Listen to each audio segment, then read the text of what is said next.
దేవునికి స్తోత్రం. హల్లెలూయా. మంచి దేవునికి వాక్యాన్ని చదువుకుందాం. నిర్గమకాండము 3వ అధ్యాయము మొదటి 10 వచనాలు చదువుకుందాం.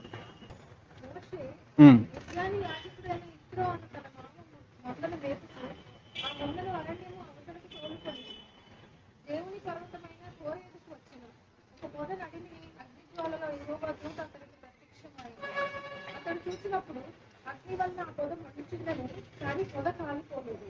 అప్పుడు మోషే, ఆ పొద ఏల కాలిపోలేదో నేను ఆ తట్టు వెళ్ళి ఈ గొప్ప వింత చూసేదనుకున్నాను. దానిని చూసిన చోటుగా ఆ తట్టు వచ్చిన యెహోవా చూశాను. దేవుడు ఆ పొద నడుము నుండి మోషే మోషే అని అతనికి పిలిచాడు. అందుకతడు, చిత్తము ప్రభువా అన్నాడు.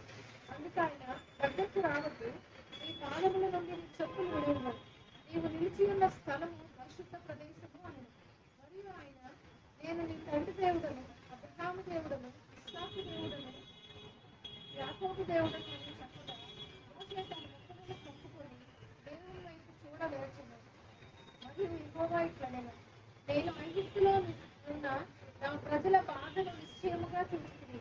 పనులలో తమను కష్టపెట్టే వారిని బట్టి వారు పెట్టిన మొరను విట్టింది. వారి దుఃఖములు నాకు తెలిసేయలేదు.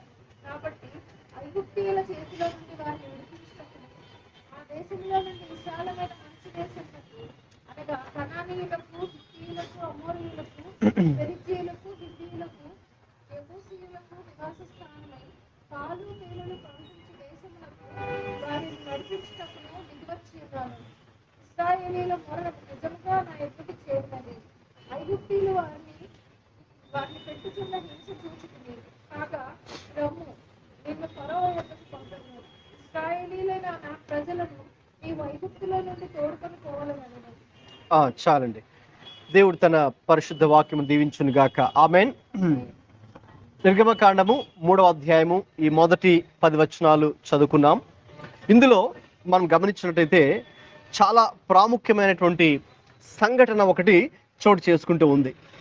మరి దేవుడు దర్శిస్తే ఒక వ్యక్తిని కానీ, ఒక కుటుంబాన్ని కానీ, లేక ఒక సమాజాన్ని కానీ, లేక ఒక దేశాన్నైనా దేవుడు దర్శిస్తే ఏం జరుగుతుందో ఈ యొక్క వాక్య భాగంలో మనకు చాలా స్పష్టంగా అర్థమవుతుంది. దేవుడే గనక ఆయన జోక్యం చేసుకొని, ఆయనే దర్శించి, ఆయనే మాట్లాడి, ఆయనే దిగువచ్చి, ఆయనే కార్యం చేస్తే అసలు ఎలా పరిస్థితులు ఉంటాయో, పరిస్థితులు ఎలా మారుతాయో ఈ రోజున మనం ఈ యొక్క వాక్య భాగం నుంచి ధ్యానం చేసి, దేవుడు దర్శిస్తే మన పరిస్థితి కూడా ఎలా మారుతుంది.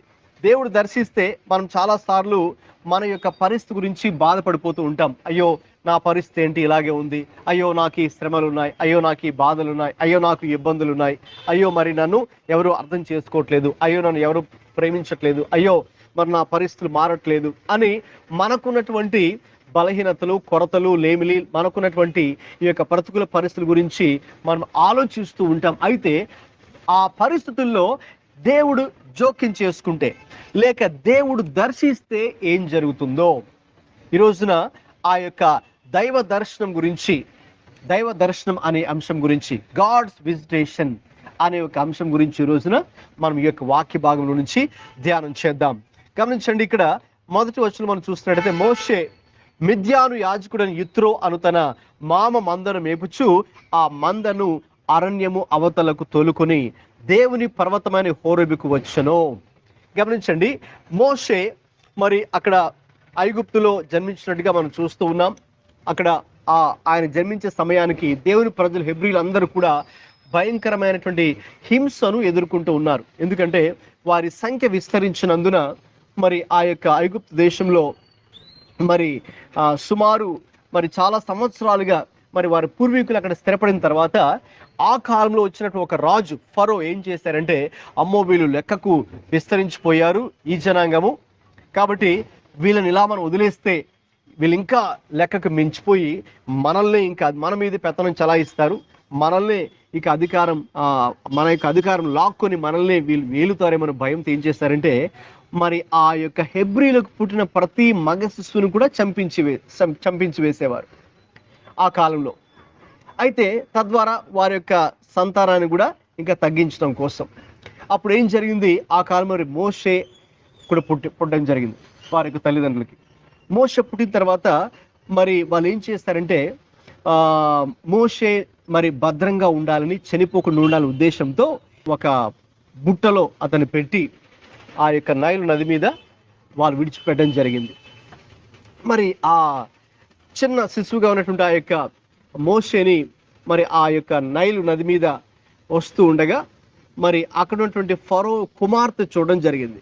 ఈ కుమార్తె అది ఓపెన్ చేసి చూస్తే మరి అందులో ఇక శిశువు ఉన్నాడు. సో కాబట్టి ఆ శిశువు చూడగానే మరి ఆమెకు ఎవరో తెలియదు, ఇతడు హెబ్రీయుడు, ఇలా వాళ్ళ తల్లిదండ్రులు ఇతన్ని చంపకుండా ఉండాలి అనే ఉద్దేశంతో, ఇతడు బ్రతుకుండాలి అనే ఉద్దేశంతో ఇలా వదిలిపెట్టారని ఆమెకు తెలియదు. సరే ఎవరో పంపించారు, ఇలా వచ్చిందని చాలా సంతోషంగానే ఆ ఫరో కుమార్తె మరి మోషేని తన చేతిలోకి తీసుకొని ఇక్కడ ఇంకా తర్వాత ఆ రాజ్య భవనంలోనే, ఫరో ఉన్నటువంటి ఆ యొక్క ప్యాలెస్లోనే మరి ఇతన్ని కూడా మరి చిన్న వయసులో నుంచే మరి అలాగే పెంచి పెద్ద చేయడం జరిగింది. అయితే మోషేకు తెలుసు ఆయన పెరిగి పెద్దవాడవుతున్నప్పుడు ఆయన ఐగుప్తులో ఉన్నాడు, అయితే ఐగుప్తుడు కాదు.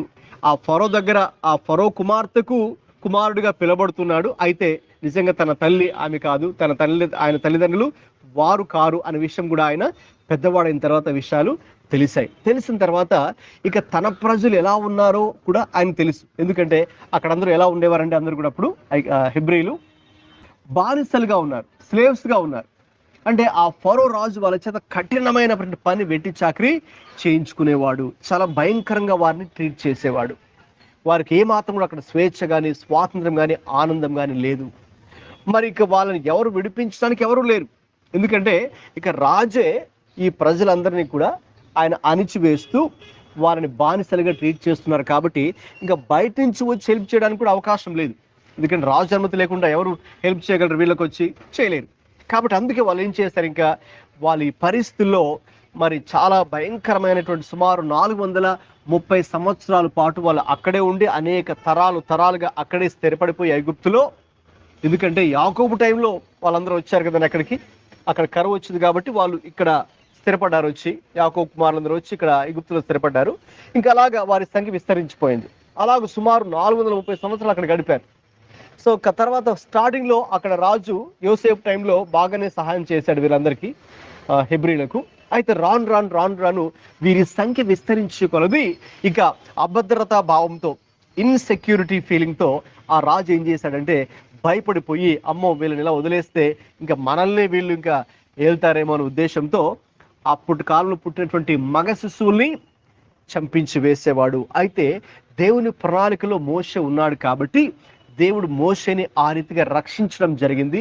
ఎంత విచిత్రంగా అంటే ఇక ఏ ఫరో అయితే చంపాలని అనుకున్నాడో ఆ ఫరో ఇంట్లోనే మోషే పెరిగాడు. చాలా ఆశ్చర్యం కదండి. అంటే దేవుడు ప్రణాళిక ఉంటే దేవుడు ఏదైనా జరిగించగలడు. దేవునికి స్తోత్రం, హల్లెలూయా.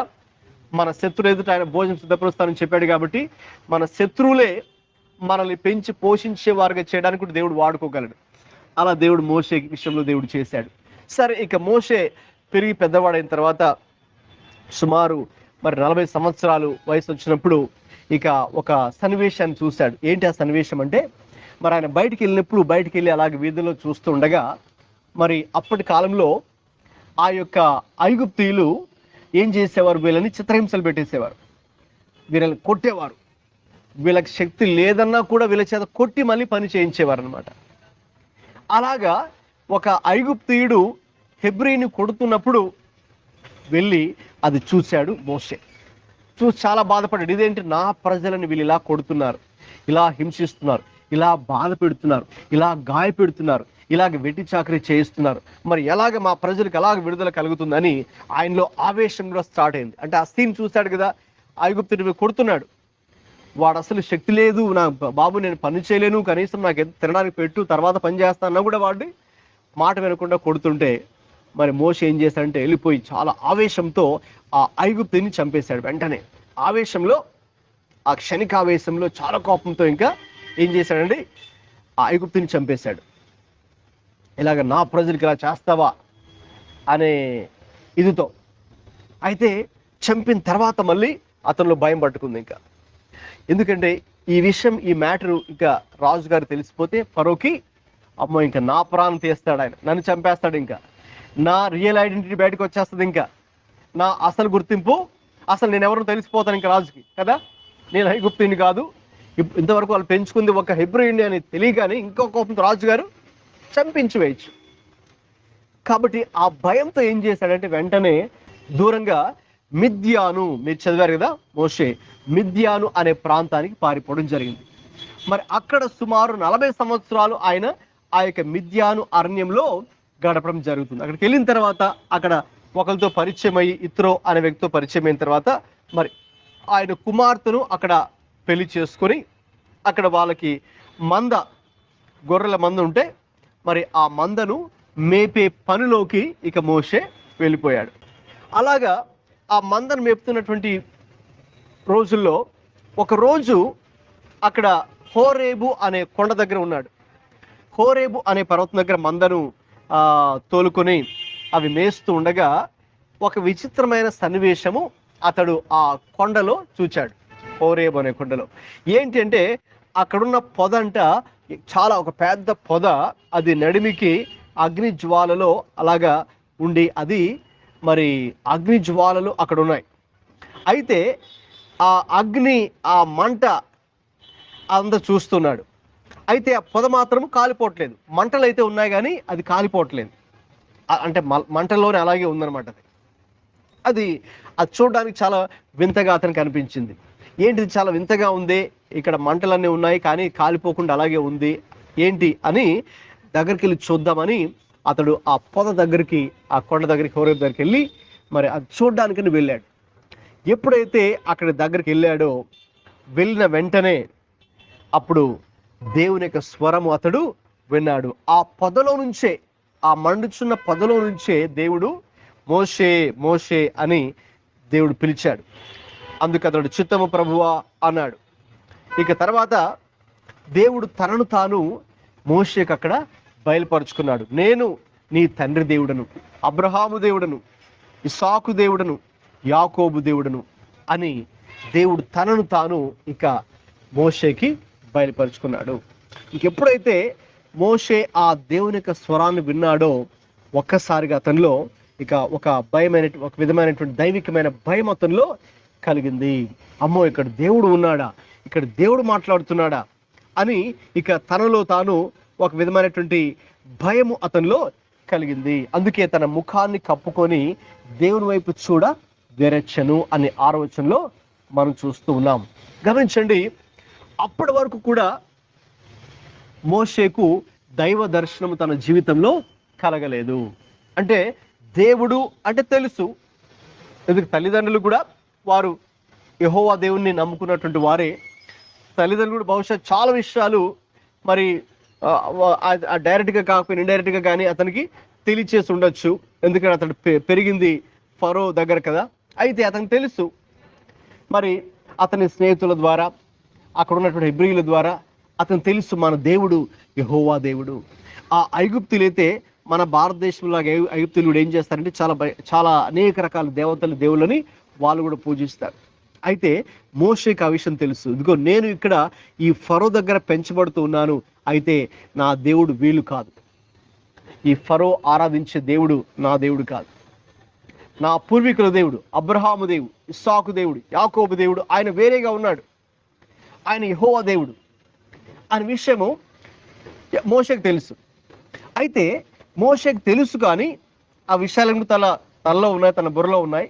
అయితే ఎప్పుడు కూడా ఆ దేవుడితో వ్యక్తిగత ముఖాముఖి అనుభవంలోకి మోషే అప్పటి వరకు కూడా రాలేదు.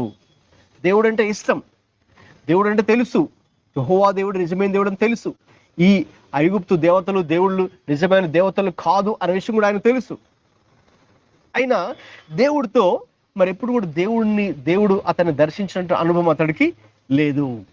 అయితే ఎప్పుడైతే ఆ మిద్యానుకు పారిపోయి ఆ యొక్క కొండ దగ్గర అక్కడ మందను మేపుకుంటూ ఉన్నాడో, ఆ యొక్క మండుచున్న పొదలో ఎప్పుడైతే దేవుడి యొక్క స్వరాన్ని విన్నాడో అక్కడ దేవుడు అతన్ని దర్శించాడు వ్యక్తిగతంగా. దేవునికి స్తోత్రం, హల్లెలూయా. గాడ్స్ విజిటేషన్ లేక గాడ్స్ ఎన్కౌంటర్ అని కూడా మనం చెప్పొచ్చు. దేవుడు అతన్ని ముఖాముఖిగా కలుసుకున్న ఒక సందర్భం, ముఖాముఖిగా నేరుగా దేవుణ్ణి మరి దేవుని యొక్క వెలుగును చూచి లేక దేవుని యొక్క స్వరాన్ని విని ఆయనతో ఆయన డైరెక్ట్గా ఒక ముఖాముఖి అనుభవాన్ని కలిగినటువంటి ఒక సందర్భమే ఆ మండుచున్న పొద దగ్గర మనం చూస్తూ ఉన్నాం. అది చాలా చాలా ప్రాముఖ్యమైనది. మీరు కనుక మోషే దగ్గరికి వెళ్ళి, మోషే నీ లైఫ్లో ఏదయ్యా టర్నింగ్ పాయింట్ మాకు చెప్పు అని కనుక మీరు ఒక ఇంటర్వ్యూ కోసం మీరు అడిగారు అనుకోండి మోషేని, అప్పుడు మోషే అంటాడు, అవునయ్యా నా జీవితంలో ఒక టర్నింగ్ పాయింట్ ఉంది. ఏంటి ఆ టర్నింగ్ పాయింట్ అంటే, ఎక్కడ జరిగింది ఆ టర్నింగ్ పాయింట్? హోరేబు దగ్గర, హోరేబు పర్వతంలో, ఆ మండుచున్న పొదలో నేను దేవుని కలుసుకున్నానే, ఆ అనుభవం నా జీవితాన్ని మలుపు తిప్పిందండి. That is my turning point in my life అని మోషే మనకు చెప్తాడు ఇంటర్వ్యూలో కనుక మనం అడిగితే. మోషే ఏంటి నీ లైఫ్లో ఒక టర్నింగ్ పాయింట్ ఏంటి అని అంటే, that is my turning point. అది నా జీవితంలో నా జీవితాన్ని అసలు మలుపు తిప్పినటువంటి ఒక సన్నివేశము. ఈ రోజున నీ జీవితాన్ని నా జీవితాన్ని కూడా మలుపు తిప్పే ఒక సందర్భం ఏదైనా ఉంది అంటే, that must be God's visitation in your life or God's encounter in your life. అప్పుడు దాకా మోషే లైఫ్ ఒకలాగా కొనసాగిందనమాట. అప్పుడు దాకా మోషే ఒకలాగా అనుకునేవాడు. అప్పుడు దాకా మోషే చాలా ఎలా అనుకున్నాడంటే, అసలు నేను నా శక్తి చేత ఏం చేయాలి, నా బలంతో అసలు ఏం చేయాలి, నా యొక్క ప్రజలు విడిపించుకోవడానికి, ఈ యొక్క హెబ్రీల్ని ఈ ఐగుప్తు దేశంలో బానిసలుగా ఉన్నారు కదా, స్లేవ్స్గా ఉన్నారు కదా, వాళ్ళు విడిపించడానికి అసలు నేనేం చేయాలి అని అతను ఒకలాగా ఆలోచించేవాడు. ఒకలాగా ఆలోచించే కదా ఏం చేశాడు, ఒకరోజు బయటికి వెళ్ళిపోయి వాడిని చంపేశాడు. ఒకడిని ఆవేశంతో ఆ ఐగుప్తుని చంపేశాడు. మళ్ళీ ఆ భయంతో, ఈయన ప్రాణ భయంతో మళ్ళీ ఈయన పారిపోవాల్సి వచ్చింది. ఎక్కడ ఈ విషయం మళ్ళీ రాజుగారికి తెలిసి నన్ను చంపేస్తాడేమనే భయంతో. సో అప్పటిదాకా తన థింకింగు, తన మైండ్ సెట్ ఒకలాగుంది, తన బిహేవియరు ఒకలాగుంది, తన ఆలోచన విధానము, తన ప్రవర్తన, తన నడత, తన క్యారెక్టర్ అంతా కూడా ఒకలాగుంది. అయితే ఎప్పుడైతే ఆ యొక్క మండుచున్న పొదలో హోరేబు పర్వతంలో దేవుడు అతన్ని దర్శించాడో, గాడ్స్ విజిటేషన్ జరిగిందో, గాడ్స్ ఎన్కౌంటర్ జరిగిందో, ఒక్కసారిగా తన జీవితం అంతా కూడా రౌండ్ అబౌట్ ఒక గ్రేట్ టర్నింగ్ పాయింట్ అనేది అక్కడ జరిగింది. ఒక పెద్ద మలుపు తిప్పింది. ఏంటి ఆ మలుపు అనేది ఈరోజు చూద్దాం. ఎలా మారిపోయింది తన జీవితము మనం చూద్దాం.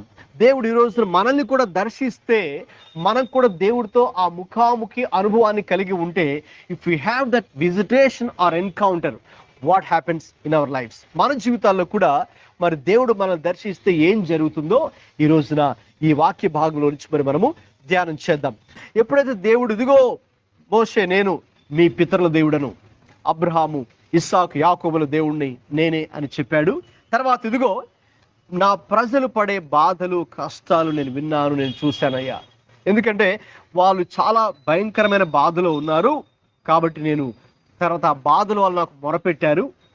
అది మరి మీరు 2వ అధ్యాయము 23 నుంచి 25 వరకు చదివితే అక్కడ మనకు అర్థమవుతుంది. అంటే దేవుని ప్రజలందరూ కూడా వాళ్ళు ఇంకా మూలుగులతో వాళ్ళు మొరపెట్టారు దేవుడికి, ప్రభువా ఇంకా మాకు సహాయం చేసి దేవుడు ఎవరు లేరయ్యా, మీరే మాకు దిక్కు, తండ్రి మాకేదో ఒక దారి చూపించండి నాయన, మమ్మల్ని కష్టాల నుంచి బయటపడేయండి, బానిసల నుంచి బయటపడేయండి అని వాళ్ళు మొరపెట్టుకున్నారు దేవుడికి. మొరపెట్టుకున్న తర్వాత ఏం జరిగింది, అప్పుడే దేవుడు ఇక్కడ ఆ యొక్క మిద్యానులో ఆ దేవుడు మోషేకు ప్రత్యక్షమై ఆ హోరేబు పర్వతంలో మండుచున్న పొదలో దేవుడు అతనికి మాట్లాడడం జరిగింది. కాబట్టి ఇప్పుడు దేవుడు ఏం చెప్తున్నాడు, ఇదిగో మోషే, నా ప్రజలు ఐగుప్తులో నా ప్రజలు పడే బాధలను నేను చూశాను. కాబట్టి ఇప్పుడు నేను వారిని విడిపించాలనే ఒక ఉద్దేశం కలిగి ఉన్నాను. ఆ బానిసత్వంలో నుంచి ఇక ఏమాత్రము ఆలస్యం చేయకుండా వారందరిని విడిపించి ఒక మంచి దేశానికి, వారికంటూ ఓకేనా స్వంతంగా ఉండాలనుకున్నటువంటి ఒక పాలు తేనెలు ప్రవహించే దేశం, అంటే ఒక మంచి సమృద్ధితో కూడుకున్న దేశానికి నేను వాళ్ళని నడిపించాలి. నాకైతే ఆశ ఉంది, కోరిక ఉంది. కాబట్టి నువ్వేం చేయాలంటే, నేను చెప్పినట్టు ఇప్పుడు నువ్వు చేయాలి. నువ్వు ఇప్పుడు ఐగుప్తుకి వెళ్ళాలి.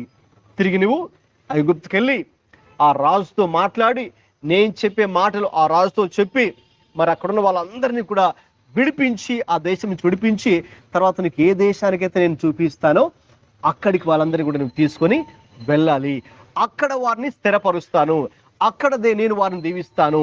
కాబట్టి నాకు ఈ ప్లాన్ నేను కలిగి ఉన్నాను. కాబట్టి నువ్వు వెంటనే అర్జెంటుగా నువ్వు ఇప్పుడు బయలుదేరి వెళ్ళాలి, ఐగుప్తుకి వెళ్ళాలి, ఆ ఫరో రాజు గారిని కలవాలి అని మరి దేవుడు చెప్పాడు.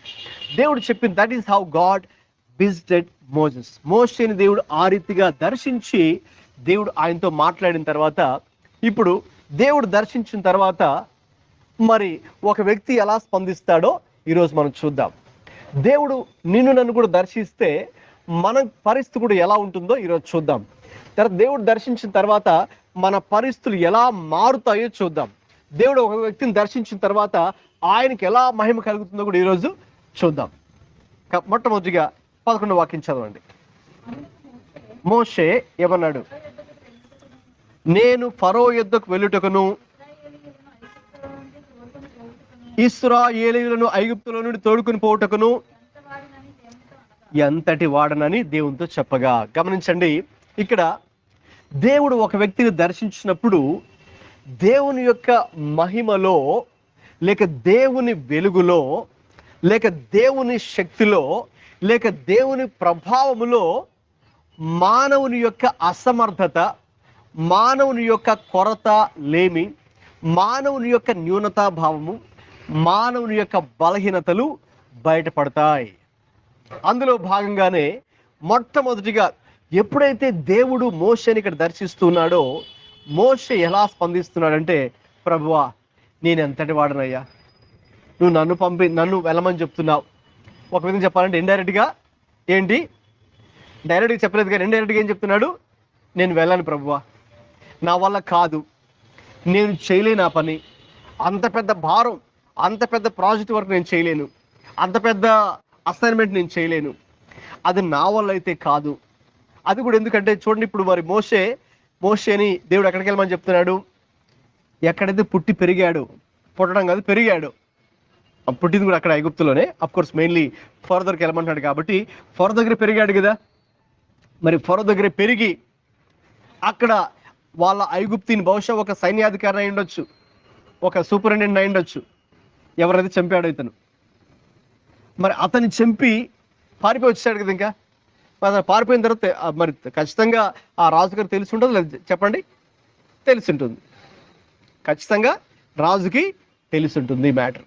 ఓ మోషేని చంపాడు, ఓ మోషే ఎందుకు చంపాడు, ఓ అదా కారణం, మోషే ఐగుప్తుడు కాదా, ఓ వాడు మోషే హిబ్రీడా అని ఇంకా రాజుకి మోషే మీద కోపం చాలా పెరిగి ఉంటుంది. అయితే ఇంకా మోషే కనుక ఈసారి కనబడితే మాత్రం మోషేని వదిలే ప్రసక్తి లేదు, వెంటనే చంపేయాలనే ఒక ప్లాన్లో ఫరో కలిగి ఉంటాడు. అయితే అదే ఫరో దగ్గరికి ఇప్పుడు దేవుడు చెప్తున్నాడండి వెళ్ళమంటున్నాడు. చాలా కష్టమైన పని కదండి, చాలా కష్టమైన పనిని ఒక విధంగా చెప్పాలంటే దేవుడు మోషేకి చెప్తున్నాడు వెళ్ళమని.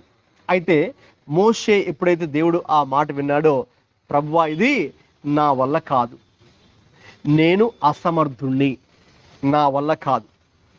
సో అక్కడ ఒక ఎక్స్క్యూజ్ మనకి ఇస్తున్నాడు, ఎక్స్క్యూజ్ ఆఫ్ ఇన్ఎబిలిటీ. నేను అసమర్థుణ్ణి ప్రభువా, నేను సమర్థుణ్ణి కాదు, నాకంత బలము లేదు, నాకంత శక్తి, ఆయన ఎదుర్కొనే బలము నాకు, శక్తి నాకు లేదు, అంత నాలెడ్జ్ నాకు లేదు, అంత టాలెంట్ నాకు లేదు, అంత ఇన్ఫ్లుయెన్స్ నాకు లేదు, అంత పేరు ప్రఖ్యాతులు గలవాని నేనేమి కాదు, నా మాట ఎవరుంటారు ప్రభువా, నేను ఏ పాటి వాడను, నేను ఎంతటి వాడను. గమనించండి, ఎక్స్క్యూజ్ ఆఫ్ ఇన్ఎబిలిటీ, తనలో ఒక అసమర్థత అనేది అతనిలో మనం చూస్తూ ఉన్నాం. గమనించండి, ఎప్పుడైతే ఒక వ్యక్తిని దేవుడు దర్శిస్తాడో మరి ఆ వ్యక్తిలో మరి మొట్టమొదటిగా మనం చూసేది అసమర్థతతో కూడుకున్నటువంటి మాటలు, ఇంకా మన వల్ల ఏమీ కాదు. అది వాస్తవమే ఉండొచ్చు, ఎందుకంటే మోషే ఇప్పుడు వెళ్ళి, మోషేకి ఏ పవర్ ఉందండి? ఏ పవర్ లేదు కదండి. మోషే ఇప్పుడు ఎవరు? Is a nobody. ఒకప్పుడు హీ వాజ్ సంబడి, ఇప్పుడు నోబడి కదా. ఒకప్పుడు అయితే ఫరో కుమార్తె కుమారుడు కదండి, ప్రిన్స్. ఇంకా నెక్స్ట్ ఈయనే మరి రాజుగా కూడా మారే అవకాశాలు ఉన్నాయి. ఆ ఫరో తర్వాత నెక్స్ట్ ఫరో కూడా అయ్యే అవకాశాలు మోషేకు ఉన్నాయి. అక్కడ అధికారం అయితే ఉంది. అయితే ఇక్కడ ఇప్పుడు ఏ అధికారం లేదు. ఇప్పుడు ఇక్కడ హియర్ ఈజ్ ఎ నోబడి. అయితే గమనించండి ఏం జరిగింది అని మనం చూసినట్టయితే దేవుడు దానికి సమాధానం చెప్పాడు. ఎలా సమాధానం చెప్పాడు? 12వ వాక్యం చదవండి. చాలండి. మోషే ఏమో ప్రభువా నేను ఎంతటి వాడనయ్యా, నేను ఏ పాటి వాడను ప్రభువా, నాకు సమర్థత లేదు నాయనా అని చెబితే వెంటనే దానికి ఒక పరిష్కారాన్ని కూడా దేవుడు చూపించాడు. ఏంటి ఆ పరిష్కారము? నేను నిశ్చయముగా నేను నీకు తోడై ఉందును. ఎస్, అంటే నా సన్నిధి నీకు తోడుగా ఉంటుంది, లేక నా సన్నిధి నీకు ముందుగా వెళ్తుంది. నేను అక్కడ ఉంటాను. My presence will be there. ఎందుకంటే నీ వల్ల కాని పని అయితే నాకు తెలుసు. నీ సొంత శక్తి, బలము చేత, తెలివి చేతి ఇది కాదు. అయితే ఎవరు నీకు తోడుగా ఉంటున్నారు? నేను ఎవరిని ముందు చెప్పారు కదా మనం చూస్తే ఆ రోజుల్లో, నేను నీ తండ్రి దేవుడను, అబ్రహాము దేవుడను, ఇస్సాకు దేవుడను, యాకోబు దేవుడను. అంటే ఏ దేవుడైతే ఆది నుంచి ఈ పితరులకు దేవుడుగా ఉన్నాడో, ఏ దేవుడైతే ఈ ఇశ్రాయేలు దేశాన్ని ఒక్క అబ్రహాము అనే ఒక విగ్రహారాధికుని దేవుడు ఎన్నుకొని ఆ వ్యక్తి ద్వారా ఒక గొప్ప దేశాన్ని దేవుడు చేశాడో, ఇప్పుడు ఆ దేవుడు ఆయన, నేను నీకు తోడుగా ఉన్నాను కాబట్టి నువ్వెందుకు భయపడతావయ్యా, నేను నీకు తోడుగా ఉన్నా కదా, దేవుడు అనే నేను నీకు తోడుగా ఉన్నాను. ఎస్, వాస్తవమే. మన జీవితాల్లో కూడా దేవుడు మనల్ని దర్శించినప్పుడు బహుశా మనం కూడా ఇదే సాకు చెప్పొచ్చేమో, ప్రభువా నేను ఎంతటి వాడను, నా వల్ల ఏమవుతుంది, నాకు ఏ టాలెంట్ లేదు, నాకు ఏ శక్తి లేదు, నాకు ఏ బలము లేదు, నేను ఈ పని చేయలేను, నేను అక్కడికి వెళ్ళలేను, నేను మీరు ఇది చేయమని చెప్తున్నారు, ఇది నా వల్ల కాదు అని మన యొక్క అసమర్థత మనం చూసుకొని ఉంటూ ఉండొచ్చేమో. అయితే గమనించండి, దేవుడు దర్శించిన తర్వాత ఏం జరుగుతుందంటే, ప్రతి వ్యక్తిలో ఉన్నటువంటి అసమర్థతను దేవుడు తన యొక్క సన్నిధి ద్వారా దేవుడు తీసివేస్తాడు. దేవునికి స్తోత్రం, హల్లెలూయా. మనము అసమర్థులే ఉండొచ్చు, మనము బలహీనులుగా ఉండవచ్చు. అయితే ఆయన బలవంతుడు కాబట్టి దేవుడు ఏం చేస్తాడు తెలుసండి, ఆయన మనకు బలాన్ని ఇస్తాడు. దేవునికి స్తోత్రం. ఆయన దర్శిస్తే ఏమిస్తాడండి, మనలో ఉన్న అసమర్థతను తీసివేసి సమర్థతను ఆయన ఇస్తాడు. అందుకే ఒక దైవజనుడు చెప్పిన మాట ఏంటంటే, God does not call the qualified but he qualifies the called అని చెప్పారు. అంటే దేవుడు ఆ సమర్థులను, యోగ్యులను, అర్హులను పిలవడు కానీ పిలిచిన వారికి సమర్థత, యోగ్యత, అర్హత ఇస్తాడు. దేవునికి స్తోత్రం. ఇప్పుడు మోషే అలాగే ఫీల్ అవుతున్నాడు. బహుశా దేవుడు మనల్ని దర్శించడం మనం కూడా అలాగే ఫీల్ అవుతుండొచ్చేమో. అయితే దేవుడు ఏం చేస్తాడంటే, ఆ యొక్క అసమర్థతను తీసివేసి దేవుడు సమర్థతను ఇస్తాడు. ఆ యొక్క అనర్హత తీసివేసి ఆ అర్హత దేవుడు ఇస్తాడు. అర్థమవుతుందండి. కాబట్టి అందుకే ఫిలిప్పి 4:13 పౌలు అన్నాడు, నన్ను బలపరచు వాని యందే నేను సమస్తమును చేయగలను. ఫిలిప్పి 4:13 పౌలు అంటున్నాడు, నేనైతే బలహీనుడినే, నా వల్ల అయితే ఏమీ కాదు, నేనైతే చిన్న పని ఏది కూడా నేను చేయలేను. అయితే నన్ను బలపరచు వాని యందు, అంటే ఆయన బలపరచుది ఎవరు? దేవుడు బలపరుస్తున్నాడు. ఆయన బలపరుస్తున్నాడు కాబట్టి ఇప్పుడు నేను ఏదైనా చేయగలను. అంటే ఆ అర్హత నాకు ఇస్తాడు, ఆ యోగ్యత నాకు ఇస్తాడు, ఆ జ్ఞానం నాకు ఇస్తాడు, ఆయన తెలివి నాకు ఇస్తాడు, ఆయన అర్హతలు నాకు ఇస్తాడు, ఆ నైపుణ్యత, ఆ స్కిల్స్ నాకు ఇస్తాడు. కాబట్టి దాన్ని నేను ఏదైనా దేవుడి కోసం నేను చేయగలను. కాబట్టి దేవుడు ఒక వ్యక్తిని దర్శిస్తే ఆ వ్యక్తిలో ఉన్నటువంటి అసమర్థతలను దేవుడు తీసివేసి మనకు ఆయన సమర్థతను దేవుడు ఇవ్వగలడు. దేవునికి స్తోత్రం, హల్లెలూయా. వచ్చే వారంలో 6వ తారీఖు ఇక్కడే మన ఏయు ఇంజనీరింగ్ కాలేజ్ గ్రౌండ్స్కి నిక్ అనే వ్యక్తి వస్తున్నాడు. అతనికి 2 కాళ్ళు లేవు, 2 చేతులు లేవు. అయితే ఎన్నో ప్రపంచ దేశాలు తిరుగుతున్నాడు ఆయన. తిరిగి కాలేజెస్లో, స్కూల్స్లో, యూనివర్సిటీస్లో, పెద్ద పెద్ద కంపెనీలో, లేక చర్చెస్లో ఆయన అందరికీ దేవుడి గురించి చెప్తున్నాడు.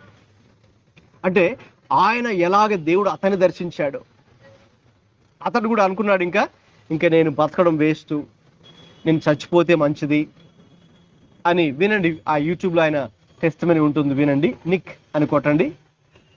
ఇంతే ఉంటాడు ఆయన, ఇంత హైటే ఉంటాడు, 2 కాళ్ళు లేవు, 2 చేతులు లేవు. ఆయన ఒక పుస్తకాన్ని రాశారు, టైటిల్ చాలా బాగుంది, no legs, no hands, no legs, no worries. పుస్తకం టైటిల్ చాలా బాగుంది కదండి. మనకి 2 legs ఉన్నాయి, హ్యాపీగా 2 hands ఉన్నాయి, 2 legs ఉన్నాయి, చాలా వరీస్ కూడా ఉన్నాయి కదా. మనకు అన్ని దేవుడు ఇచ్చిన మనకి ఇంకా వరీస్. ఆయన చెప్పాలంటే no hands, no legs, no worries. ఎంత సంతోషంగా ఉంటాడంటే ఆయన ముఖంలో ఆ సంతోషం మీకు అనిపిస్తుంది. ఇదంతా ఎలా ఎలా వచ్చింది ఆయనకి? ఆయనకి చేతులు కాలు చాలా కష్టం, తినడానికి చాలా కష్టం, నడవడం చాలా కష్టం, డ్రెస్ చేసుకోవడం కష్టం, బ్రష్ చేసుకోవడం. ఎందుకంటే మరి చేతులు ఉండాలి కదండి బ్రష్ చేయాలంటే. చేతులు లేవు, కాళ్ళు లేవు, బ్రష్ ఎలా చేస్తాడు, బట్టలు ఎలా వేసుకుంటాడు కదండి. మరి ఎలాగ నడుచుకుంటూ వెళ్తాడు, ఎలాగ షాప్కి వెళ్తాడు, ఎలాగ షాప్కి వెళ్ళి పాల ప్యాకెట్లో మరి ఆయనకు కావాల్సిన వస్తువులు ఎలా కొంటాడు? చాలా కష్టం కదండి మనం ఆలోచిస్తే. బట్ దేవుడు అతన్ని దర్శించాడు కాబట్టి దేవుడు అతనిలో ఉన్నటువంటి ఆ అసమర్థత, ఇన్ఎబిలిటీ తీసివేసి దేవుడు ఆయన ఎబిలిటీని ఆయన ఇచ్చాడు. కాబట్టి ఇప్పుడు ఆయన ఎక్కడైనా వెళ్ళి, మరి ఆయన ఆస్ట్రేలియా దేశానికి చెందిన వ్యక్తి, ప్రజెంట్ ఆయన అమెరికాలో సెటిల్డ్. అయితే ఆయన నెక్స్ట్ వీక్ మన వైజాగ్ కూడా వస్తున్నాడు. సో మరి ఎలా వెళ్ళగలుగుతున్నాడు, ఎలా మరి ఆయన బ్రష్ చేసుకోగలుగుతున్నాడు, ఎలా అందరికి వెళ్ళి దేవుడి గురించి చెప్తున్నాడు, ఆయన అందరికి దేవుడి గురించి ప్రకటిస్తున్నాడు? ఎలా సాధ్యము? దేవుడు అతన్ని దర్శించాడు కాబట్టి. సో దేవుడు ఒక వ్యక్తిని దర్శిస్తే ఏం జరుగుతుంది? తనలో ఉన్నటువంటి ఇన్ఎబిలిటీ, అసమర్థతను దేవుడు తీసివేసి ఆ ప్లేస్లో ఆయన తన యొక్క సన్నిధి చేత ఆ సమర్థతను దేవుడు ఇస్తాడు. అందుకే దేవుడు అన్నాడు మోషేతో, నిశ్చయముగా నేను నీకు తోడై ఉందను. ఇక దేవుడే మనకు తోడై ఉంటే చెప్పండి, ఇంకా అక్కడ సమర్థత ఉండదా?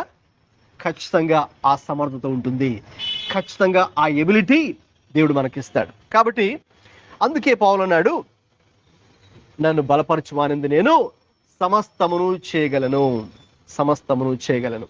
కాబట్టి దేవుడు మనం దర్శించినప్పుడు మనలో అయితే అసమర్థత ఉండొచ్చు, కానీ దేవుడు దర్శించిన తర్వాత ఆ అసమర్థతను దేవుడు తీసివేసి మనకు సమర్థతను దేవుడు ఇస్తాడు. ఎలాగా? తన సన్నిధి ద్వారా. ఇక రెండవదిగా చూద్దాం, 13 వాక్యం చదవండి. నిర్గమకాండం 3:13.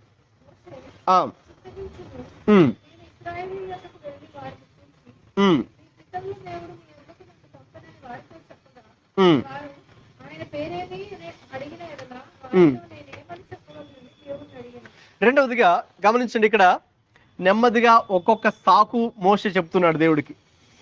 మోషేకి ఏమో అక్కడికి వెళ్ళడం ఇష్టం లేదు, అంటే అదే అతను ఒకవేళ ఇష్టంనా లేకపోయినా అది తన వల్ల కాదు, మరి నాకంత బలము లేదు, నాకంత శక్తి లేదు అని ఒక్కొక్క ఎక్స్క్యూజ్ చెప్తున్నాడు. ఫస్ట్ ఎక్స్క్యూజ్ మనం చూసాం, ఎక్స్క్యూజ్ ఆఫ్ ఇన్ఎబిలిటీ. రెండవదిగా ఎక్స్క్యూజ్ ఆఫ్ ఇన్అడిక్వసీ, అంటే అతనిలో కొరత, లేమి అతను చూసుకుంటూ ఉన్నాడు. అతనిలో ఉన్న కొరత లేమి ఇదిగో, అంటే ఇంకా ఇది నాలో ఆ తలాంతు లేదు, నాకు ఇది లేదు, నాకు అది లేదు,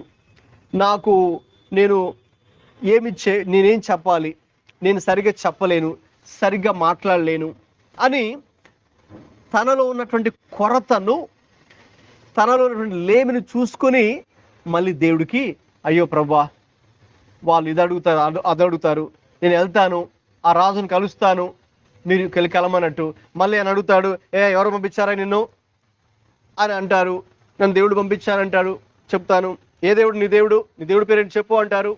అప్పుడు ప్రభా ఏం చెప్పాలో నాకు తెలియదు, నేను అలాగా మీ గురించి నేను ప్రకటించలేను, మీ గురించి నేను చెప్పలేను అని తనలో ఉన్నటువంటి ఆ కొరతను, లేమినే అతడు చూసుకుని ఈ మాట ఎక్స్క్యూజ్ చెప్పాడు. అయితే దేవుడు వదిలిపెట్టలేదు. దానికి కూడా ఏం చెప్పాడండి? దేవుని యొక్క సమాధానం ఏంటి? 14వ వచనం.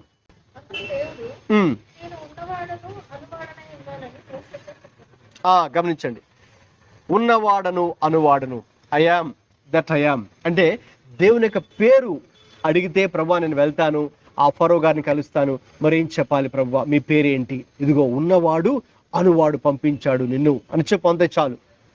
అంటే ఏంటిది అర్థం ఏంటంటే, ఆయన స్వభావం, ఆయన పేరులో ఏది కనిపిస్తుంది? ఆయన స్వభావం కనిపిస్తుంది. You see God's nature in God's name. ఉన్నవాడు అనువాడు అంటే ఏంటి? అంటే ఆది నుంచి ఏ దేవుడైతే ఉన్నాడో, అంటే ఈ మొత్తం సృష్టిని ఎవరైతే సృష్టించాడో ఆది నుంచి ఉండి, ఏ దేవుడైతే దీని అంతటిని కూడా మెయింటైన్ చేస్తూ ఉన్నాడో, దేని మీద అయితే ఎవరైతే అధికారం కలిగి ఉన్నారో, శక్తిని కలిగి ఉన్నారో, ఏ దేవుడు మాట ద్వారా ఇది కలిగి ఇవంతా నడిపిస్తూ ఉన్నాడో ఆ దేవుడు పంపించాడు. ఆది నుంచి ఉన్న దేవుడు, ఇప్పుడు ఉన్న దేవుడు, ఉండబోయే దేవుడు కూడా, గత కాలంలో ఉన్న దేవుడు, ప్రస్తుత కాలంలో ఉన్న దేవుడు, రాబోయే తరాల్లో కూడా, తరతరాలు కూడా, యుగాలు కూడా నిలిచిపోయే ఆ దేవుడు, ఆ శాశ్వతమైన దేవుడు, ఆ సృష్టికర్త అయిన దేవుడు, ఆ సర్వశక్తిమంతుడు పంపించాడని చెప్పు అని దేవుడు మళ్ళీ దాన్ని అక్కడ సెట్ చేశాడు. మోషే ఏమో సాకు చెప్పి తప్పించుకుందామని ప్రయత్నిస్తున్నాడు. దేవుడైతే చూడండి, ఆ సాకు బదులుగా తన యొక్క మాటను, తన వాక్కును మళ్ళీ ఇంకొకసారి చెప్పి అతన్ని బలపరిచి ఆ పని కొరకై సిద్ధపరుస్తున్నట్టుగా మనకి అర్థమవుతుంది. అయితే మోషే ఏమో తనకున్న సాకు ఏంటి? కొరత, లేమి, ఇన్అడిక్వసీ. అంటే నేను దీనికి ఫిట్ కాను, ఓకేనా, నాకు ఇంత టాలెంట్ లేదు, నేను ఈ పని చేయలేను, ఇంక ఇది నా వల్ల కాదు, నాకంత శక్తి లేదు, నాకంత క్వాలిఫికేషన్ లేదు, లేక నాకంత టాలెంట్ లేదు, నాకంత స్కిల్, నైపుణ్యత లేదు అని మనం దేని గురించి చాలాసార్లు మనం కూడా అనుకుంటూ ఉంటామో. మనకున్న కొరత, మనకున్న లేమి. గమనించిన మానవులుగా మానవ నైజం ఏంటంటే ఇదేనండి. ఏంటంటే మనకి దేవుడు ఏది ఇచ్చాడో అది చూసుకోం చాలాసార్లు. దేవుడు మనకి ఇచ్చిన దాన్ని చూసుకొని దాన్ని బట్టి దేవుడికి థ్యాంక్స్ చెప్పం. అయితే మానవ నైజం ఏంటండి? మనకి లేని దాని వైపు మన మనసు వెళ్తుంది.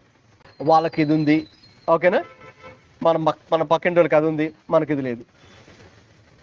మన ఎదురింటి వాళ్ళకి అది ఉంది, మనకి ఇది లేదు. మన కిందింటి వాళ్ళకి అది ఉంది, మనకి ఇది లేదు. అయ్యో ఎందుకు దేవుడు ఇవ్వలేదు అని, ఓకేనా, అని మన మనసు ఎలాగంటే దేవుడు ఇచ్చిన వాటి మీద మనం దృష్టి పెట్టి దానికి దేవునికి స్తోత్రాలు చెల్లించకుండా మనకు లేని దాని గురించి బాధపడిపోయి, విసుక్కుంటూ, బాధపడిపోయి, కృంగిపోతూ, ఓకేనా, లేక దేవుడి మీద కూడా చిరాకు పడుతుంటాం. లేని దాని, మనకున్న కొరతలు, మనకున్న లేమి, దాని గురించే మన మనసు వెళ్తుంది. మోషే కూడా అలాగే అనుకున్నాడు, ఓకేనా. అయితే గమనించండి, దానికి కూడా దేవుడు ఏం చెప్పారంటే సమాధాన 14 వాక్యం చెప్పారు. ఇదిగో ఉన్నవాడను అనువాడను అని చెప్పు. అంటే మనకున్న కొరతను, మనకున్నటువంటి లేమిని కూడా మన దేవుడు తీసివేసే దేవుడు. దేవునికి స్తోత్రం, హల్లెలూయా. నువ్వు ఏదైతే ఈరోజు నాకు ఇది కొరతగా ఉంది, నాకు ఇది లేమిగా ఉంది అని అనుకుంటున్నావో, దేవుడు దర్శిస్తే ఏం జరుగుతుంది? ఆ కొరత, ఆ లేమి దేవుడు తీసేశాడు. సో అదే క్షణంలో మరి దేవుడు మోషేలో ఉన్నట్టు ఆ కొరత, ఆ లేమిని తీసివేశాడు. తీసివేసి ఇక ఆయన యొక్క నామమును గురించినటువంటి జ్ఞానాన్ని దేవుడు మోషేకి ఇచ్చాడు. ఇక వెళ్ళిపోయి ధైర్యంగా చెప్పగలిగాడు. అంటే దేవుడు ఆ కొరతను తీసివేశాడు. ఏదైతే ఇన్అడిక్వసీ లేకపోతే కొరతగా లేమిగా చూశాడు, దేవుడు దాన్ని తీసివేశాడు. అదండి దేవుడు మన జీవితాలు కూడా దేవుడు చేసి ఈరోజు దేవుడు మనల్ని కూడా దర్శిస్తే ఏం జరుగుతుంది? మనలో ఉన్న కొరత, లేమిని కూడా దేవుడు తీసివేసి ఆయన నామమును గూర్చినటువంటి జ్ఞానమును, ఆయన శక్తిని గూర్చినటువంటి జ్ఞానమును, ఆయన మరి ప్రభావాన్ని గురించిన కృపను దేవుడు మనకు కూడా ఇస్తాడు. దేవునికి స్తోత్రం, హల్లెలూయా. ఆ ప్రత్యక్షత, ఆ రెవల్యూషన్ దేవుడు మనకు వ్యక్తిగతంగా దేవుడు ఇస్తాడు. ఆ హోరేబు పర్వతంలో, ఆ మండుచున్న పొదలో అదే జరుగుతుంది. ఆ రోజు ఆయన గురించిన ప్రత్యక్షత మోషేకి దేవుడు ఇస్తున్నాడు. కాబట్టి దేవుడితో మనకు ఒక ఎన్కౌంటర్ జరిగితే, ఒక మరి ఆ విజిటేషన్ జరిగితే ఆయన్ని గురించిన ప్రత్యక్షత మనం పొందుకుంటాం. దేవునికి స్తోత్రం, హల్లెలూయా. 4వ అధ్యాయం మొదటి వచనం చదవండి. అందుకు మోషే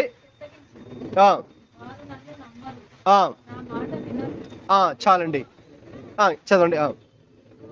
యెహోవా, రైట్, ప్రభువా, సరే మరి నేను వెళ్తాను, మీరు చెప్పినట్టుగా రాజుగారిని, ఫరో గారిని కలుస్తాను, మీరు చెప్పినట్టుగా నేను చెప్తాను, నన్ను ఉన్నవాడు అనువాడు పంపించాడు అని చెప్తాను. అయితే అలా చెబితే ఆయన ఏమంటారంటే, ప్రభువా, వారు నా మాట నమ్మరు, నా మాట వినరు, నీకు యెహోవా ప్రత్యక్షం కాలేదు, నువ్వు వచ్చి ఇక్కడ అబద్ధాలు చెప్తున్నావు అంటారు అని ఈయనే దేవుడు చెప్తున్నాడు, మోషేని దేవుడు చెప్తున్నాడు. అంటే ఇంకొక సాకు, ఎక్స్క్యూజ్ ఆఫ్ ఇన్ఫీరియారిటీ. ఏ సాకు అంటే ఇక్కడ మనం చూస్తే న్యూనతాభావము అనే ఒక సాకు. ఎక్స్క్యూజ్ ఆఫ్ ఇన్ఫీరియారిటీ, న్యూనతాభావము అనే ఒక సాకు. అయ్యో ప్రభా, నేను చెప్తే వాళ్ళు ఏమంటారు, వాళ్ళు ఏమంటారు అంటే, నీతో దేవుడు మాట్లాడలేదు, దేవుడు నీకు ప్రత్యక్షం కాలేదు, నీ మాట నమ్మరు అని వాళ్ళు అంటారు. అని తనలో ఉన్నటువంటి, చూడండి, ఆ న్యూనతాభావాన్ని బయటపెట్టేశాడు మోషే. న్యూనతాభావం, ఇన్ఫీరియారిటీ కాంప్లెక్స్ అంట మనం దీన్ని. చాలాసార్లు మనలో కూడా ఇది ఉంటుంది. చాలాసార్లు మనం ఏమనుకుంటున్నామంటే, అయ్యో నేను ఈ పని చేయలేను, లేకపోతే నేను అక్కడికి వెళ్ళలేను, అమ్మో వాళ్ళని ఆ పెద్దింటి వాళ్ళని నేను కలవలేను, అమ్మో వాళ్ళకి స్వార్థ చెప్పాలా, అమ్మో అది నా వల్ల కాదు, వాళ్ళు బాగా డబ్బున్న వాళ్ళు లేకపోతే హై కాస్ట్ వాళ్ళు, ఓకేనా, నేను చాలా పూర్ బ్యాక్గ్రౌండ్, నేను చాలా పేదవాడిని, పేదరాల్ని, మేము చాలా, మాది ఏం లేదు, లేకపోతే మాది లో క్యాస్ట్, తక్కువ కులము, లేకపోతే నేను పెద్దగా చదువుకోలేదు, లేకపోతే నేను పెద్దగా నేను అందంగా లేను, లేకపోతే నేనేమి ఎవరికి తెలియదు, నా మాట ఎలా వింటారు వాళ్ళు, ఇది నా వల్ల కాదు, నేను వీళ్ళు వాళ్ళు కలిస్తే నా మాటను పక్కన పెట్టేస్తారు, నేను చేయలేను జీవితంలో అని చాలామంది లోపలే నలిగిపోతూ ఉంటారు. దేనితో? న్యూనత భావం అని పిలుస్తాం మనం దాన్ని, ఇన్ఫీరియారిటీ కాంప్లెక్స్. మీరు ఇప్పుడు అలా అనుకున్నారా? ఎస్, అనుకున్నారా? అనుకున్నాం. చాలాసార్లు మనము అలా అనుకుంటూ ఉంటాం కదా.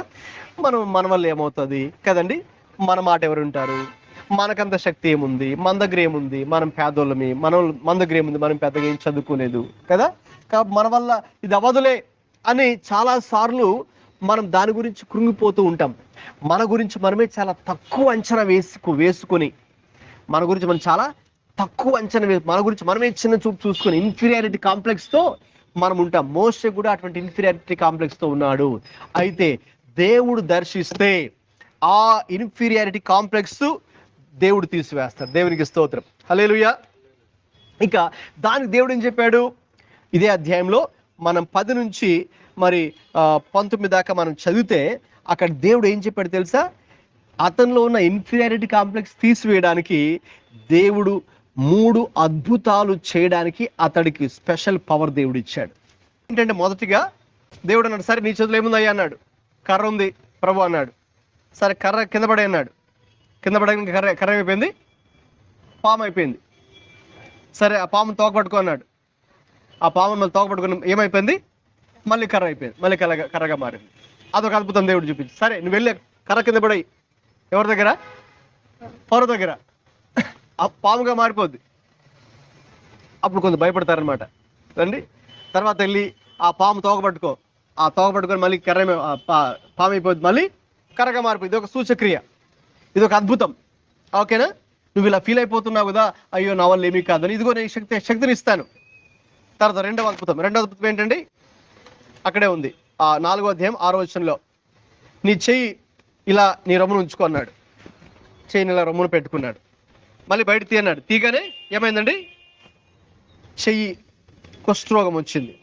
ఓకే, మళ్ళీ తీయమన్నాడు. ఓకే, మళ్ళీ తీయగానే అది మళ్ళీ తీసి మళ్ళీ మామూలుగా హ్యాండ్గా మారిపోయింది. ఓకేనా? అదొక అద్భుతం. ఇక 3వది, ఒకవేళ ఆ 2 సూచక్రియలు కూడా వాళ్ళు వినకపోతే, వీడితో మ్యాజిక్ చేస్తున్నాడు, మనం కూడా చేస్తాం, మన దగ్గర కూడా మంత్రగాలు ఉన్నారు అని కనుక ఆయన అంటే, ఈ 2 క్రియలు వినకపోతే 9వ వాక్యం చదవండి, 9-10. ఈ 2 సూచనలను బట్టి నమ్మక నీ మాట వినకపోతే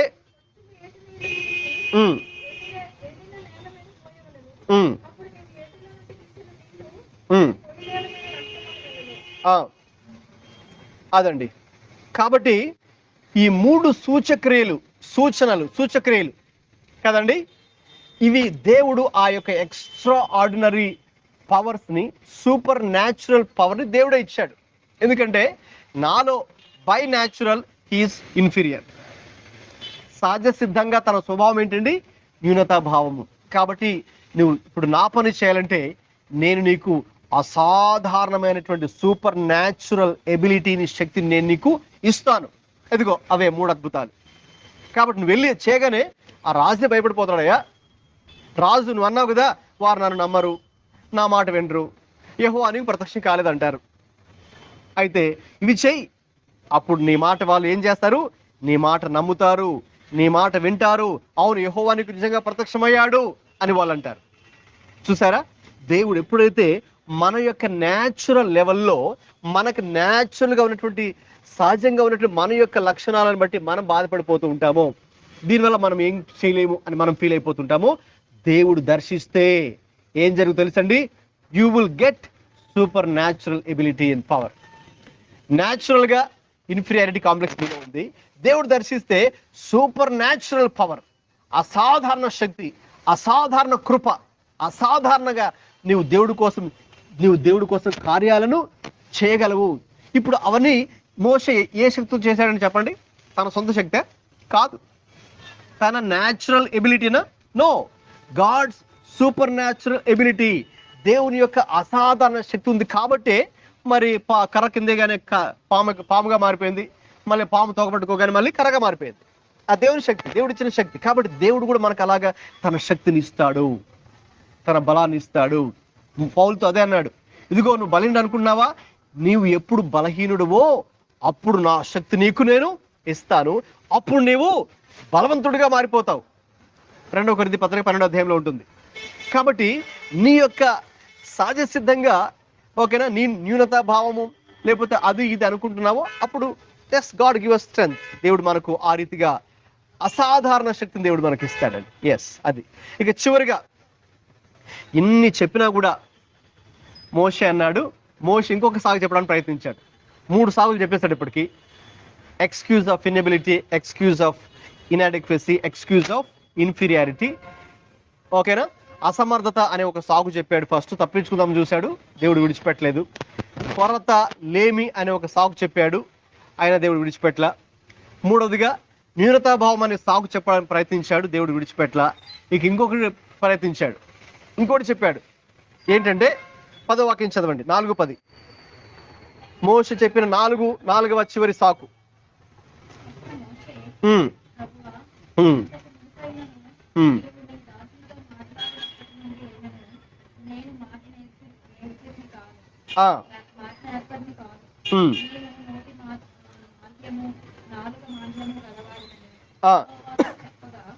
గమనించండి ఏం చెప్తున్నాడండి మోషేతో. మోషే దేవుడితో ఏం చెప్తున్నాడు, నేను మాట నేర్పరిని కాను. అంటే దాని అర్థం ఏంటి? నేను ప్రభువా, నేను సరిగ్గా మాట్లాడలేను, సరిగ్గా మాటలు నాకు రావు, సరిగ్గా మాటలాడలేను. కాబట్టి మీరైతే నన్ను అక్కడికి పంపించాలని చూస్తూ ఉన్నారు, అయితే నేను అక్కడికి వెళ్ళి నేను తొందరపడిపోతాను, నేను మాట్లాడలేను. వాస్తవం చెప్పాలంటే మోషే దేవుడితో ఒక అబద్ధం చెప్తున్నాడు. ఇక్కడ అబద్ధం ఏంటంటే ఏం చెప్తున్నాడు, ప్రభువా, ఇంతకు మునుపైనను నీవు నీ దాసునితో మాట్లాడినప్పటి నుండే నేను మాట నేర్పరిని కాను. ఇప్పుడు ఈ వాక్యం చదవండి, అపోస్తుల కార్యాలు 7:22 చదవండి.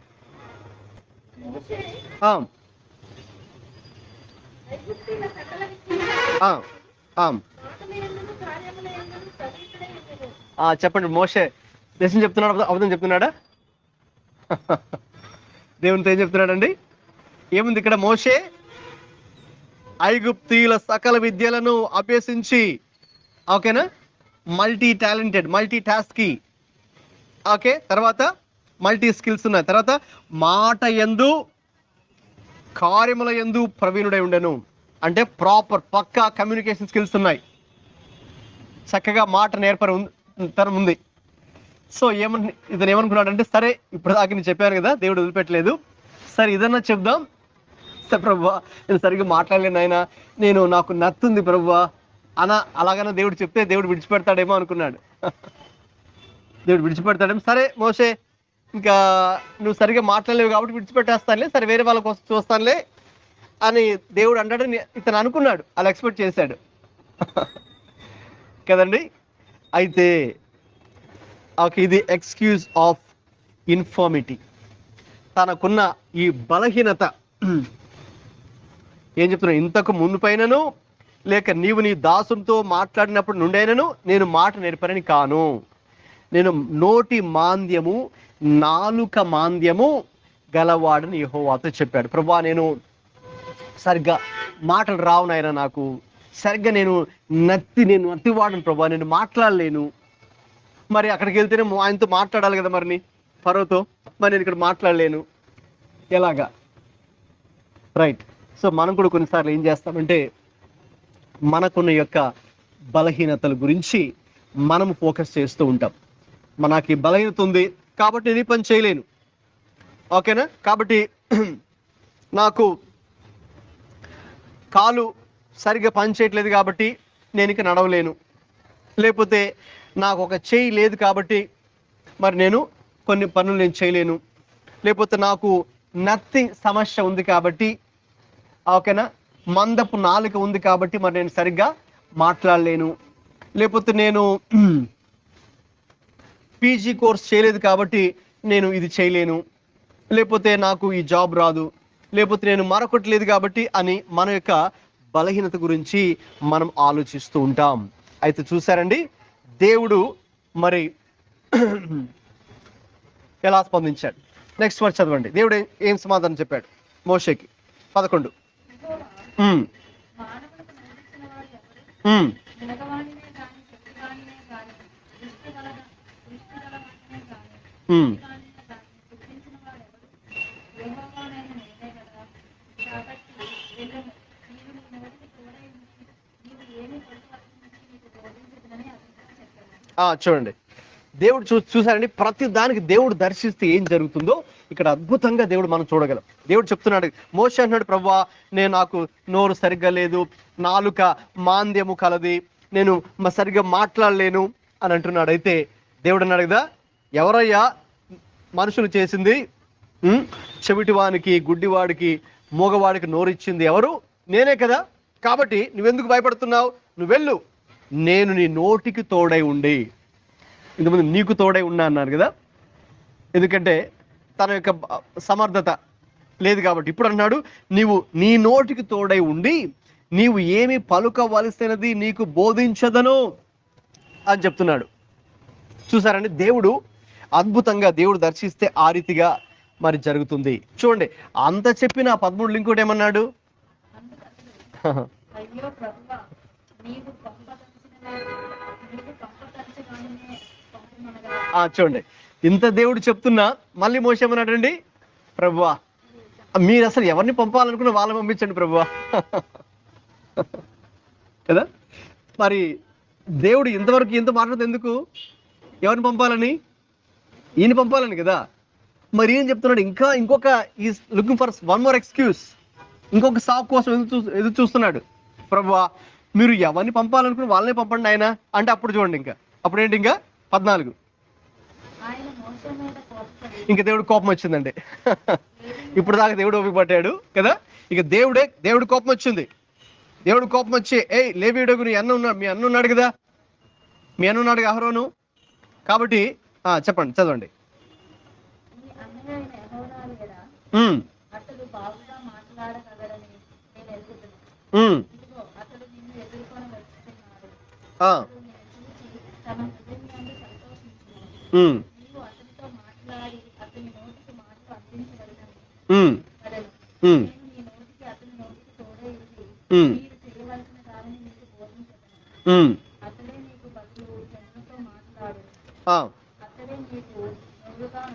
అతడే నీకు నోరుగా నుండును. చాలండి, ఇంకా అంతా చెప్పినా మళ్ళీ మోషే, ప్రభువా, మీరు ఎవరిని పంపించాలనుకున్నారో వాళ్ళని పంపించండి, నన్ను ఎందుకు పంపిస్తున్నారు ఇక్కడ అన్నట్టుగా మాట్లాడితే దేవుడు కోపం వచ్చాయి. స్టాప్, మీ అనున్నాడు కదా అహరోను, మీ అన్నకు బాగా మాట్లాడొచ్చు కదా, నాకు తెలుసు, బాగా మాట్లాడతాడు, కాబట్టి నేను అతనికి నీకు ఇస్తాను, కాబట్టి నీ పక్షంగా ఆయన మాట్లాడతాడు. ఓకే, అతడే నీకు నోరుగా ఉంటాడు కాబట్టి అయితే నేను నీ నోటికి తోడుగా ఉంటాను, అతని నోటికి తోడుగా ఉండి నేను చేయవలసినటువంటి ఆ యొక్క రక్షణ కార్యాన్ని, నా ప్రజల్ని విడిపించాలనుకున్న రక్షణ కార్యం నేను వారి ద్వారా, మీ ద్వారా నేను జరిగిస్తాను అని దేవుడు. చూసారా, దేవుడు ఎప్పుడైతే మోషేని దర్శించాడో ఆ మోషేలో ఉన్న బలహీనతను దేవుడు తీసివేశాడు. దేవునికి స్తోత్రం. కాబట్టి గమనించండి, ఇప్పుడు దేవుడు మనలో ఉన్న ప్రతి బలహీనతను తొలగించడానికి మనకు కూడా ఒక సహాయకుడిని, ఎలాగైతే అహరోనుని దేవుడు మోషకి ఇచ్చాడో ఇప్పుడు మనకు కూడా ఒక అహరోను మనకున్నాడు. నీకు తోడుగా మరి యొక్క అహరోనుని దేవుడు మన కోసం పెట్టాడు. ఎవరైనా యోహాను 16లో 8 నుంచి కూడా ఇంకా పై వచనాలు కూడా చదువుకుంటూ వెళ్తుంటే అక్కడంతా కూడా పరిశుద్ధాత్మ దేవుడి గురించే వ్రాయబడింది. 13 వాక్యం ఒకసారి చదవండి. 13. అయితే ఆయన ఉమ్, అనగా సత్యస్వరూపి అయిన ఆత్మ వచ్చినప్పుడు ఉమ్, సర్వసత్యంలోనికి నడిపించును. ఆ, ఆయన తనంతట తానే ఏమీయో బోధింపక ఉమ్, వేటిని విననో వాటిని బోధించి ఉమ్, సంభవింపబోవు సంగతులను మీకు తెలియజేయును. ఆ. చూడండి, పరిశుద్ధాత్మ దేవుడు ఇంకా ఆయనే మనకు బోధిస్తాడు, ఆయనే మనకు తెలియచేస్తాడు, ఆయనే నడిపిస్తాడు. మన నోటికి ఆయనే నోరుగా ఉంటారు. మరొక సందర్భంలో ప్రభు అన్నారు, మీరు గనక నా నామ నిమిత్తమై అధికారుల చేత పట్టబడి ఒకవేళ కోర్టులో గనక లాగబడి పోలీస్ స్టేషన్లోకి, కోర్టులోకి మిమ్మల్ని తీసుకెళ్ళి అప్పుడు నిలబెడితే అప్పుడు ఆ సమయం ఏమి మాట్లాడాలో ఆయనే మనకు ఆ మాట అందిస్తారు. ఎవరండి? పరిశుద్ధాత్మ దేవుడే. ఆ సమయమందు ఆ పోలీస్ ఆఫీసర్తో, లేకపోతే ఆ లాయర్తో, లేక ఆ జడ్జితో ఏ మాట మనం మాట్లాడాలో కూడా పరిశుద్ధాత్మ దేవుడే ఆ సమయానికి ఆ మాటలు మన నోటి పెడతారండి. అందుకే మనకు దేవుడు ఒక సహకారిగా, ఒక హెల్పర్గా, ఒక అహరోన్ని ఎలాగైతే మోషకి దేవుడు ఇచ్చారో మనకు కూడా ఒక అహరోను ఉన్నారు. ఆయన పరిశుద్ధాత్మ దేవుడు. దేవునికి స్తోత్రం, హల్లెలూయా. కాబట్టి ఆయన వచ్చి మనకు ఆయన సంగతులు తెలియచేసి, ఆయన మనల్ని సర్వసత్తులకు నడిపించి, ఆయన మనకు దేవుని యొక్క మాట బోధించి మనకు బలాన్ని ఇస్తాడు, మనల్ని ఆదరిస్తాడు, మనకు సరైన మాట మన నోట దేవుడు పెడతారు. కాబట్టి ఆ రోజున మోషే దేవుడు దర్శించగా ఆ బలహీనత నుంచి దేవుడు అతన్ని విడిపించాడు. ఈ రోజున దేవుడు నిన్ను నన్ను దర్శిస్తే కూడా అదే జరుగుతుంది. దేవుడు మనకు బలహీనత కూడా దేవుడు తీసివేస్తాడు. మోషేని ఆ యొక్క హోరేబు పర్వతంలో దేవుడు దర్శించినప్పుడు అక్కడ ఆ మండుచున్న పొదలో దేవుడు దర్శించగా ఏం జరిగింది? మోషేలో ఉన్న అసమర్థతను దేవుడు తీసివేశాడు. మోషేలో ఉన్న కొరత, లేమిని దేవుడు తీసివేశాడు. మోషేలో ఉన్న న్యూనతా భావాన్ని దేవుడు తీసివేశాడు. మోషేలో ఉన్న బలహీన దేవుడు తీసివేశాడు. ఈ రోజున దేవుడు నిన్ను నన్ను దర్శిస్తే కూడా ఏం జరుగుతుంది? అదే జరుగుతుంది. కాబట్టి దేవుడు దర్శించినప్పుడు మనమైతే ఇటువంటి సాకులు చెప్పడానికి ప్రయత్నించవచ్చు. అయితే దేవుడు ఏం చేస్తాడండి? ఆ సాకులను తీసివేసి ఆ అసమర్థత స్థానంలో దేవుడు మనకు సమర్థతనిస్తాడు. హల్లెలూయా. ఎలాగా? ఆయన సన్నిధి ద్వారా. అలాగే కొరత లేని స్థానంలో వాటిని దేవుడు పూడ్చివేసి ఆయన యొక్క జ్ఞాన ప్రత్యక్షత దేవుడు మనకు అనుగ్రహిస్తాడు. ఆయన నామం యొక్క ప్రత్యక్ష దేవుడు మనకు ఇస్తాడు. ఆయన శక్తి యొక్క ప్రత్యక్ష దేవుడు మనకు ఇస్తాడు. అలాగే దేవుడు దర్శిస్తే మనలో ఉన్నటువంటి న్యూనతా భావాన్ని తీసివేసి ఇక మన వైపు మనం చూసుకోకుండా దేవుడి యొక్క శక్తిని చూసి న్యాచురల్ ఎబిలిటీ మీద కాకుండా super natural ability of God మీద దేవుడు దృష్టి పెట్టడానికి దేవుడు మనకు సహాయం చేస్తాడు. చివరిగా మన బలహీనతని దేవుడు దర్శిస్తే మన బలహీనత తీసివేసి మనల్ని బలపరిచే పరిశుద్ధాత్మ దేవుడు మనకు అనుగ్రహిస్తాడు. మోషేకి ఆ రోజున అదే జరిగింది. ఇక చివరిగా మోషే ఒప్పించబడ్డాడు. సరే ప్రభువా, ఇక నేను ఉన్నాను తండ్రి, నన్ను పంపుము అన్నట్టుగా చివరిగా అప్పుడు మోషే ఒప్పుకున్నాడు. ఇక మీరు 18 వాక్యం చదివితే అప్పుడు మోషే 10 నుంచి 20 దాకా ఉంటుంది. అప్పుడు మోషే చివరిగా దేవుడికి లోబడ్డాడు, ఒప్పుకున్నాడు, ఇక వెళ్ళినట్టుగా లోబడినట్టుగా దేవుడు అద్భుతమైన కార్యం మోషే ద్వారా దేవుడు చేశాడు. దేవునికి స్తోత్రం, హల్లెలూయా. అద్భుతంగా దేవుడు ఆ ఫరో దగ్గర మోషే నిలబెట్టి దేవుని శక్తి ఏంటో మోషే ద్వారా అతడు చూడగలిగాడు. ఎంత మట్టుకంటే ఇదిగో, ఓహో, మా యొక్క ఐగుప్తు దేవుళ్ళ కన్నా కూడా మీ దేవుడే గొప్ప దేవుడు, మీ దేవుడే మోషే, నీ దేవుడే నిజమైన దేవుడు, కాబట్టి వీళ్ళందరూ కూడా తీసుకెళ్ళి పంపిస్తున్నానని చెప్పి ఆ ఫరో, చాలా కఠినాత్ముడైనటువంటి ఆ ఫరో మనస్సు కూడా మారిపోయింది. ఎలాగంటే దేవుని యొక్క శక్తి అక్కడ మోషే ద్వారా ప్రదర్శించబడింది. అందుకే మోషే సుమారు 20 లక్షల మంది ప్రజలను ఆ రోజు ఆయన విడిపించి చక్కగా వాగ్దాన దేశం వైపుకి నడిపించగలిగాడు. ఎందుకు? దేవుడు దర్శించాడు కాబట్టి. That will happen if God visits us. ఈరోజు మనం కూడా అదే కోరుకుందాం, అదే ప్రార్థన చేద్దాం. తలలు వంచండి, కళ్ళు మూసుకొని ప్రార్థన చేద్దాం. దేవా, మీకే వందనాలు స్తోత్రాలు చెల్లిస్తున్నాం ప్రభువా. ఇంతవరకు నాయనా మీ వాక్యము ద్వారా మీరు మాతో మాట్లాడారు.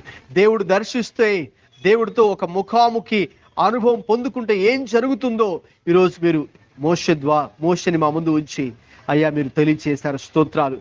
మా అందరి జీవితాల్లో కూడా ప్రభువా మీరు కూడా మమ్మల్ని దర్శించమని ప్రార్థన చేస్తున్నారు. మమ్మల్ని దర్శించిన ఆయన ఎలాగైతే మోషేని దర్శించడం ద్వారా ఆయనలో ఉన్నటువంటి అసమర్థతను, కొరత, లేమి, న్యూనతాభావం, బలహీనత తీసివేసి ఆ స్థానంలో మీ సన్నిధిని తోడుగా ఉంచి ప్రభువా ఆయనకి సమర్థతను, శక్తిని, బలమును, జ్ఞానమును, మీ యొక్క సన్నిధిని, దైవికమైన అసాధారణమైన శక్తిని అనుగ్రహించి అతను గొప్ప సాధనంగా వాడుకొని మీ పని ఆ రోజు ఆయన ద్వారా జరిగించారు. అలాగున నా ద్వారా, మా ద్వారా, సంఘము ద్వారా, మా అందరి ద్వారా కూడా మీ యొక్క పనిని మీరు నెరవేర్చమని యేసుక్రీస్తు ప్రభువు పరిశుద్ధ నామములో ప్రార్థిస్తున్నాం తండ్రి. ఆమేన్. ఆమేన్.